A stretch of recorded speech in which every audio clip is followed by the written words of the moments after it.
Video like जरूर कर लीजिए और ऐसे वीडियो लगातार फ्री में पाने के लिए चैनल को तुरंत सब्सक्राइब कर लीजिए और बेल आइकन को जरूर टैप कर लीजिए ताकि आगे भी सारे वीडियो आपको मिलते रहे। यूट्यूब में फॉलो करते हैं तो प्लीज ये वाला फ्री टेलीग्राम चैनल जरूर ज्वाइन कर लीजिएगा। सारे नोटिफिकेशन सारे अपडेट यहीं पे आते हैं, ध्यान रखिए। तो एग्जाम प्रिपरेशन के यूट्यूब चैनल पर मैं प्रियंका एक बार फिर से आप सभी का स्वागत करती हूँ। तो आज के इस क्लास में हम लोग पढ़ने वाले हैं साइमन कमीशन और उसके बाद नेहरू रिपोर्ट को डिस्कस करेंगे। इस क्लास को अगर आप देखना चाहते हैं डेली दोपहर 1 बजे आती है। मॉडर्न इंडियन हिस्ट्री अभी कंप्लीट हो रही है, इससे पहले इंडियन ज्योग्राफी में कंप्लीट करा चुकी हूँ। अगर आप इसकी PDF प्राप्त करना चाहते हैं, अदर कोई कोर्स ज्वाइन करना चाहते हैं तो गूगल प्ले स्टोर से स्टडी फॉर सिविल सर्विसेज के ऐप को डाउनलोड करके आप अपना कोर्स परचेज कर सकते हैं और ज्ञान से कूपन कोड अप्लाई करके आपको 20% का डिस्काउंट मिल जाएगा। RO एग्ज़ाम की जो बच्चे प्रिपरेशन कर रहे हैं और इसके साथ में UP PCS की भी अगर आप प्रिपरेशन कर रहे हैं तो एक स्ट्रैटेजी वीडियो मैंने डाला हुआ है कल रात को 10 बजे, आप वो वाला वीडियो ज़रूर देख लीजिएगा। उसमें पूरी स्ट्रैटेजी मैंने शेयर की है, बिना 1 रुपये खर्च किए फ्री में आप पूरी प्रिपरेशन कर सकते हैं और आसानी से सिलेक्शन ले सकते हैं। जितना कंटेंट मैंने बताया बस आपको उतना ही फॉलो करना है। तो ये हो गई आपके कोर्स से रिलेटेड जानकारी। चलिए आज की क्लास स्टार्ट करते हैं।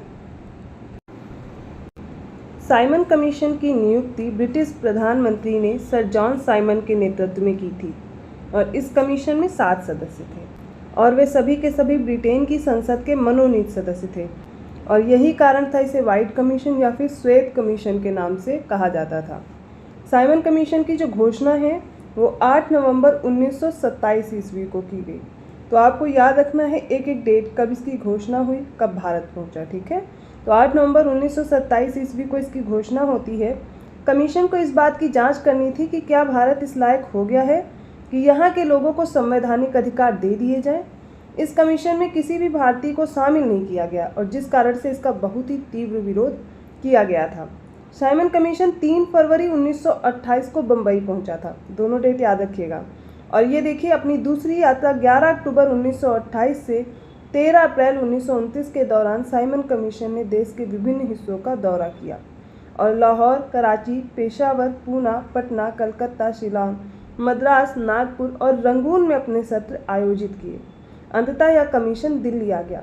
देखिए प्रश्न अभी RO का जो एग्ज़ाम हुआ था पिछला वाला ही जो कैंसिल हो गया लीक होने की वजह से, उसमें भी पूछा गया था स्टेटमेंट वाइज। तो अगर आप इस तरीके से पढ़ रहे हैं ना तो आपके क्वेश्चन गलत होने की संभावना कम है। यहाँ पर डेट तक दे दी गई है कि दूसरी यात्रा 11 अक्टूबर 1928 से 13 अप्रैल 1929 के दौरान की गई। तो उस प्रश्न में था कि साइमन कमीशन की यात्रा 2 बार हुई। तो इनमें से अगर आप ऐसे पढ़ेंगे तो चीज़ें क्लियर रहेंगी डेट के साथ, लेकिन अब याद कीजिएगा क्योंकि ये इंसिडेंट्स की डेट इंपॉर्टेंट है, क्रोनोलॉजिकल ऑर्डर में लगाने को भी प्रश्न पूछे जाते हैं। सबसे पहले समझ लीजिए मॉन्टेग्यू चेम्सफोर्ड एक्ट। ये 1919 ईस्वी का जो एक्ट था उसी को मॉन्टेग्यू चेम्सफोर्ड एक्ट बोलते हैं। प्रत्येक 10 वर्ष पर इसकी समीक्षा के लिए एक संवैधानिक आयोग के गठन का प्रावधान था और आयोग को ये देखना था कि यह अधिनियम व्यवहारिक रूप से कहाँ तक सफल रहा है और उत्तरदायी शासन की दिशा में कहाँ तक प्रगति करने की स्थिति में है। और मॉन्टेग्यू चेम्सफोर्ड सुधारों का जो उद्देश्य है वो दोहरी शासन प्रणाली लागू करना था। जॉन साइमन के बारे में जान लीजिए। साइमन कमीशन के अध्यक्ष थे और उदारवादी दल के सदस्य थे, जबकि भारत की स्वतंत्रता 1947 के समय ब्रिटिश प्रधानमंत्री क्लीमेंट एटली इस कमीशन में श्रमिक दल के सदस्य के रूप में शामिल थे।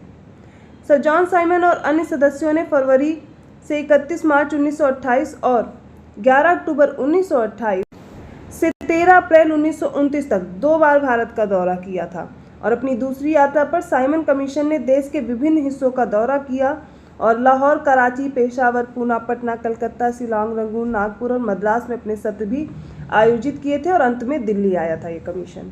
दिसंबर 1927 में भारतीय राष्ट्रीय कांग्रेस का मद्रास अधिवेशन होता है जिसमें साइमन कमीशन का विरोध करने का निर्णय लिया गया था। साइमन कमीशन वापस जाओ, ये 3 फरवरी 1928 को जब बम्बई में साइमन कमीशन आता है तो उस दिन देशव्यापी हड़ताल का आयोजन किया जाता है। कमीशन जहां भी गया वहां पूर्ण रूप से हड़ताल रखी गई थी और साइमन कमीशन वापस जाओ के नारे के साथ ये जुलूस निकाला गया था। लाहौर में साइमन कमीशन का विरोध करते हुए जो जुलूस निकाला गया उसका नेतृत्व करते समय लाठीचार्ज की गई और लाला लाजपत राय इसमें गंभीर रूप से घायल हो गए थे। पुलिस द्वारा की गई बर्बरतापूर्वक पिटाई के कारण लाला लाजपत राय की मृत्यु भी हो गई थी। लाला लाजपत राय जिनका जन्म 1865 में हुआ 1928 तक ये जीवित रहते हैं और इनकी मृत्यु हो जाती है इसी जुलूस में जो कि लाठीचार्ज की गई थी, और ये पंजाब के प्रमुख राजनीतिक नेता थे। ब्रिटिश राज के विरोध आंदोलन का नेतृत्व किया था और इन्हें पंजाब केसरी की उपाधि भी दी गई थी। Next, independence for India league के बारे में जान लीजिए। इसका गठन 1928 में हुआ था। जवाहरलाल नेहरू और सुभाष चंद्र बोस ने मिल करके इसका गठन किया और इस लीग का उद्देश्य था कि डोमिनियन स्टेट से आगे अब पूर्ण स्वतंत्रता की मांग को मुखर करना। अर्थात ये अब नहीं चाहते थे कि डोमिनियन स्टेट्स बने, अब बने कि ये पूर्ण स्वतंत्रता प्राप्त करने का लक्ष्य रख रहे थे। 28 मार्च 1929 को दिल्ली में मुस्लिम लीग का अधिवेशन हुआ, जिसमें जिन्ना ने नेहरू रिपोर्ट 1928 ईस्वी में जो पेश की गई थी इसका विरोध किया, और विरोध स्वरूप उन्होंने 14 सूत्री प्रस्ताव रखा था। नेहरू रिपोर्ट में संयुक्त रूप से चुनाव लड़ने की बात कही गई थी, जबकि इसमें चुनाव क्षेत्र की मांग की गई थी। पहली बात तो ये याद रखिए कि नेहरू रिपोर्ट कब प्रस्तुत की गई और 14 सूत्री मांग कब रखी गई। ठीक है, दोनों से पूछा जाता है क्वेश्चन। तो नेहरू रिपोर्ट के बारे में जान लीजिए ये क्या थी। तो साइमन कमीशन जो 1927 में बनता है, इसके प्रत्युत्तर में नेहरू रिपोर्ट तैयार की गई थी 1928 में, जिसमें भारत के नए डोमिनियन संविधान का खाका था, और इसे तैयार करने वाली सर्वदलीय समिति के अध्यक्ष मोतीलाल नेहरू थे। जवाहरलाल नेहरू इसके सचिव थे। 2 मुस्लिम सहित कुल 9 अन्य सदस्य इस समिति के सदस्य थे। भारतीय संविधान का जो मसौदा तैयार करने की दिशा में ये भारतीयों का ये प्रथम प्रयास था। भारत को औपनिवेशिक स्वराज का दर्जा दिए जाने की मांग की गई। पृथक निर्वाचन व्यवस्था का विरोध किया गया। अल्पसंख्यकों हेतु पृथक स्थान आरक्षित किए जाने का विरोध किया गया, और इसके साथ ही संयुक्त निर्वाचन पद्धति की मांग की गई। भाषाई आधार पर प्रांतों के गठन की मांग की गई। 19 मौलिक अधिकारों की मांग की गई। केंद्र और प्रांतों में उत्तरदायी सरकार की स्थापना की मांग की गई। अब देखिए, नेहरू रिपोर्ट याद करना क्यों इंपॉर्टेंट है। यदि स्टेटमेंट में या कथन में दे दिया जाए इनमें से कौन से कथन सही हैं या कौन से कथन सही नहीं है, तो आपको पता होना चाहिए इस रिपोर्ट में क्या क्या मांगे रखी गई थी, तो आप गलत और सही में उत्तर चयन कर पाएंगे। साइमन कमीशन 27 मई 1930 को अपनी रिपोर्ट प्रकाशित करता है, और इसमें इसने क्या क्या सिफारिश की एक बार ये देख लीजिए। तो नेहरू रिपोर्ट आपने देख ली है। अब साइमन कमीशन अपनी रिपोर्ट में क्या क्या बोलता है वो भी देख लीजिए। तो पहली सिफारिश यही थी कि 1919 ईस्वी के जो भारत सरकार अधिनियम के तहत लागू की गई थी द्वैध शासन व्यवस्था, इसको समाप्त कर दिया जाए और उत्तरदायी शासन की स्थापना की जाए, क्योंकि 1919 का जो भारत सरकार अधिनियम आया था इसी के तहत द्वैध शासन लागू किया गया था। अब ये समाप्त कब किया गया मैं यही बता दे रही हूँ। ये 1935 का जो भारत शासन अधिनियम आता है उसके तहत इसको खत्म किया जाता है और केंद्र में द्वैध शासन स्थापित किया जाता है। सेकेंड, इसमें सिफारिश जो थी, केंद्र में भारतीयों के लिए संघीय संविधान होना चाहिए। थर्ड था, केंद्र में कोई भी उत्तरदायित्व न प्रदान किया जाए। फोर्थ पॉइंट, उच्च न्यायालय को भारत सरकार के नियंत्रण में कर दिया जाए। और फिफ्थ पॉइंट था, बर्मा जो कि वर्तमान समय में म्यांमार के नाम से जानते हैं, इसको भारत से अलग किया जाए और उड़ीसा और सिंध को अलग प्रदेश का दर्जा दिया जाए। सिक्स्थ पॉइंट था, प्रांतीय विधानमंडलों में सदस्यों की जो संख्या है उसे बढ़ाया जाना चाहिए। और सेवेंथ पॉइंट ये था, गवर्नर व गवर्नर जनरल अल्पसंख्यक जातियों के हितों के प्रति विशेष ध्यान रखें। जैसा कि आपने देखा था 1909 का अधिनियम आया था, उसमें मुस्लिमों को पृथक निर्वाचन दिया गया, जिसका विरोध भी किया जा रहा था। बाद में ये चाहते थे कि और भी इसको विस्तृत कर दिया जाए और 1919 में इन्होंने किया भी, और धीरे धीरे ही ये अल्पसंख्यक जातियों के हितों के प्रति विशेष ध्यान का मतलब भी यही था कि ये भारत को तोड़ने का कार्य कर रहे थे। प्रत्येक 10 वर्ष के बाद पुनरीक्षण के लिए एक संविधान आयोग की नियुक्ति की व्यवस्था को समाप्त कर दिया जाए और भारत के लिए एक ऐसा लचीला संविधान बनाया जाए जो कि स्वयं से विकसित हो। तो ये सारी जो सिफारिश थी ये साइमन कमीशन की थी। जैसा कि आपको पता है साइमन कमीशन 2 बार भारत आया। इनकी बाद में क्या रिपोर्ट आई, रिपोर्ट कब आई, 27 मई 1930 को प्रकाशित हुई।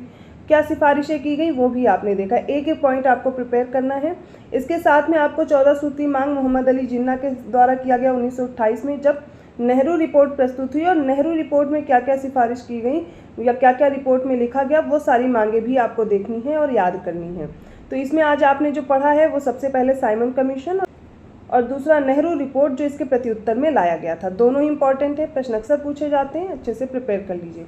पूरा वीडियो ध्यान से देखिए। अगर कोई डाउट है, कोई आपको लग रहा है किसी पॉइंट में आपको समझ में नहीं आया है, तो आप कमेंट करके मुझसे पूछ सकते हैं। अगर वीडियो अच्छा लगा तो प्लीज़ लाइक ज़रूर कीजिए और लोगों को शेयर करते रहिए। ऐसे ही और टॉपिक के साथ मैं मिलती हूँ अगले वीडियो में। अगर आपको इसकी PDF प्राप्त करना है, डिटेल में आपको वीडियो देखना है, क्लासेस चाहिए, इसके लिए आपको गूगल प्ले स्टोर पर जाना है और वहाँ से आप अपना कोर्स परचेज़ कर सकते हैं। जिस भी कोर्स की प्रिपरेशन कर रहे हैं आपको बेटर कंटेंट मिलेगा, फुल स्टडी मटेरियल दिया जा रहा है, डेली प्रैक्टिस कराई जा रही है, रिकॉर्डेड क्लासेस हैं और वो रिकॉर्डेड क्लासेस ऐसे डिज़ाइन की गई हैं कि आप माइंड मैप के ज़रिए से बहुत अच्छे से पूरा कंटेंट प्रिपेयर कर सकें।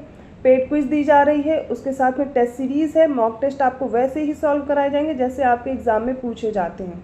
आप किसी भी एग्ज़ाम की प्रिपरेशन कर रहे हो, चाहे वो RO री एग्ज़ाम वाला हो या फिर आप UP-PCS की प्रिपरेशन कर रहे हैं 2024 और 25 के लिए, तो इन सभी एग्ज़ाम के लिए आपको पता है study for civil services better content देता है, इवन बेस्ट कंटेंट देता है जो आपके सिलेक्शन के लिए इम्पॉर्टेंट है। पर ऐसा नहीं कि आप पेड कोर्स लेंगे तो ही प्रिपरेशन कर सकते हैं, आपके पास एक और ऑप्शन है। मैंने कल रात में एक वीडियो दिया है, उसको ज़रूर देखिए। उसमें मैंने आपको फ्री में कैसे पूरी प्रिपरेशन करने हैं, कैसे आप पूरे कंटेंट को देख करके अपना टाइम टेबल सेट करके आप पूरा प्रिपेयर कर सकते हैं और सिलेक्शन भी होगा। टॉपर्स भी लगभग ऐसी ही स्ट्रैटेजी अपनाते हैं। करंट अफेयर बिल्कुल मत छोड़िए, जो कि स्टडी फॉर सिविल सर्विसेज का जो कि मेन चैनल पर स्टडी फॉर सिविल सर्विसेज, इस पर करंट अफेयर की क्लासेस चल रही हैं। मंथली करंट अफेयर करते चलिए, क्योंकि अगर आप करंट अफेयर के क्वेश्चन सारे करेक्ट कर पाते हैं, ज़्यादा से ज़्यादा सही कर पाएंगे, सिलेक्शन और आसानी से आप ले सकते हैं। और अगर RO की प्रिपरेशन के लिए हिंदी देखना है तो हिंदी का बस पापा वीडियो देख लीजिए, उससे काम हो जाएगा। ये आपके कोर्स से रिलेटेड जानकारी है, आप बार बार कमेंट करके पूछते हैं, इसलिए मैंने आपको जानकारी दी है। अगर वीडियो अच्छा लगा तो प्लीज़ लाइक ज़रूर कीजिएगा और लोगों को शेयर भी करते रहिए। अदर वीडियोज़ की नोटिफिकेशन आसानी से मिल जाए, बेल आइकन प्रेस करना मत भूलिएगा। मिलती हूँ अगली क्लास में, तब तक के लिए धन्यवाद।